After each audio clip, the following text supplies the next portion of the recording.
Hello, in this video I want to show you how to fix a problem when you want to install some games from Google Play Store, but you can't seem to find them on Vivo T1 Pro. And let's start with opening Google Play Store. Here, if we try to find games like Call of Duty and many other, we can see the game right here, but when we click on it, nothing happens. And to fix this, go back, click on your profile picture, head on to the settings and enter family. Select parental controls.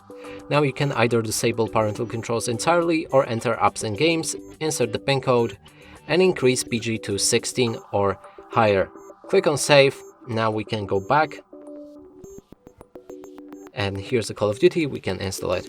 And that's it for this video. Hope you like it. Please consider subscribing to our channel, leave a like and a comment below.